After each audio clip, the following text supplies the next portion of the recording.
সাত আসমান, ধর্মীয় ব্যাখ্যা, বৈজ্ঞানিক দৃষ্টিকোণ এবং ধারণাগত বিশ্লেষণ। আলোচনায় আজিজুল হক।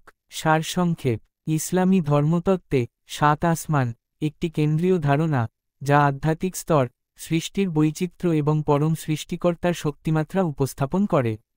প্রবন্ধটির লক্ষ্য হল কুরআনিক বয়ান, সহিহ হাদিস, ক্লাসিক তাফসির, ইসরাইলিয়াত তথ্য এবং আধুনিক বৈজ্ঞানিক মডেলের আলোকে সাত আসমানের প্রকৃতি, নাম, কাঠামো, উদ্দেশ্য এবং অস্তিত্বগত তাৎপর্য বিশ্লেষণ করা। ১. ভূমিকা। ধর্মীয় জ্ঞানে আসমান একটি সমন্বিত ধারণা, যা দৃশ্যমান মহাবিশ্বের সীমা অতিক্রম করে আধ্যাত্মিক ও মেটাফিজিক্যাল ক্ষেত্রকে নির্দেশ করে। কুরআন আসমানকে ৭টি স্তর বা পর্তের কথা উল্লেখ করেছে, তবে তাদের নাম বা ভৌত আকৃতি নির্দিষ্ট করে দেয়নি। এই অস্পষ্টতাই প্রমাণ করে যে সাত আসমান কেবল দৃষ্টিগোচর জ্যোতির্বিজ্ঞান নয়, বরং একটি বহুস্তরবিশিষ্ট, অতিরূপ শক্তির জগৎ। ২. কুরআনিক ভিত্তি। ২.১৭ আসমানের সরাসরি উল্লেখ। কুরআনে সাবা সমাওয়াত, সাত আসমান শব্দগুচ্ছ মোট ৭ বার এসেছে। কয়েকটি মূল আয়াত। সূরা আল মুলক ৬৭:৩, তিনি সাত আসমান সৃষ্টি করেছেন স্তরীভূতভাবে। সূরা নূহ ৭১:১৫, তোমরা কি দেখ না, আল্লাহ কিভাবে সাত আসমান সৃষ্টি করেছেন পরপর। সূরা বাকারা রাত ২:২৯, তিনি পৃথিবীর পরে আসমান গঠন করলেন সাত আসমান রূপে। এই আয়াতগুলো সংখ্যাগত ও গঠনগত দিকটি নিশ্চিত করে। ৩. হাদিস ও তাফসির বিশ্লেষণ।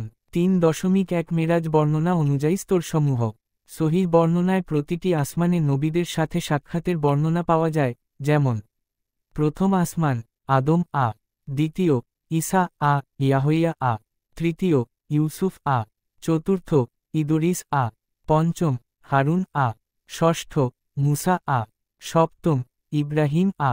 এটি প্রমাণ করে আসমানগুলো বস্তুগত নয়, বরং আলোর বা নুরানি স্তর, যেখানে মহাজাগতিক প্রশাসনিক ব্যবস্থা বিদ্যমান। ৩.২ ফেরেশতাদের অবস্থান।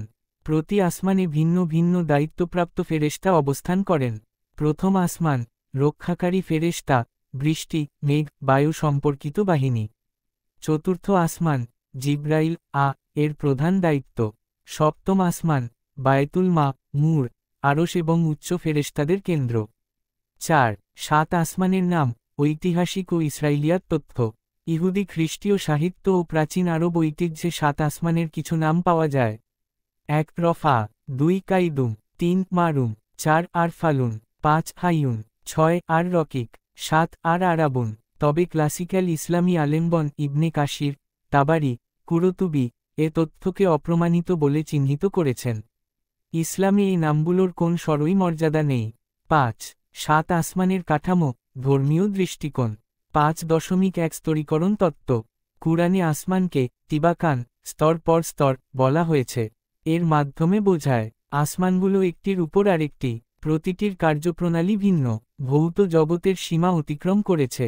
৫.২ আসমানের উপর মূল সৃষ্টি, আরশ ঐশ্বরিক সিংহাসন, কুরসি, লাওহে মাহফুজ, বায়তুল মা-মুর, ফেরেশতাদের উচ্চ প্রশাসনিক বিভাগ, জান্নাতের উচ্চ স্বর্গগুলো। ৬. বৈজ্ঞানিক দৃষ্টিকোণ। আসমান কি বায়ুমণ্ডল? ইসলামের সাত আসমান বায়ুমণ্ডলের স্তর নয়, তবে তুলনামূলক বিশ্লেষণের সুবিধার্থে পৃথিবীর বায়ুমণ্ডলকে আধুনিক বিজ্ঞান ৭ স্তরে ভাগ করে। ১. Troposphere, ২. Stratosphere, ৩. Mesosphere, ৪. Thermosphere, ৫. Exosphere, ৬. Ionosphere, ৭. Magnetosphere. ৬.১ মৌলিক পার্থক্য। ধর্মীয় আসমান সমান মেটাফিজিক্যাল রেলম। বিজ্ঞানী আসমান আকাশ সমান অবজারভেবল ফিজিক্যাল লেয়ার্স। এই দুই ধারণা একে অন্যকে অস্বীকার করে না, বরং একে অন্যের সমান্তরাল জ্ঞানভূমি। ৭. দার্শনিক বিশ্লেষণ। ৭.১ মাত্রার ডাইমেনশন তত্ত্ব। অনেক আধুনিক আলেম সাত আসমানকে ডাইমেনশন বেসড মেটাফিজিক্যাল রেলমস হিসেবে ব্যাখ্যা করেন। অতএব প্রথম আসমান সমান অবজারভেবল ইউনিভার্স, বাকি ৬টি সমান আনসিন কসমক লেয়ার্স।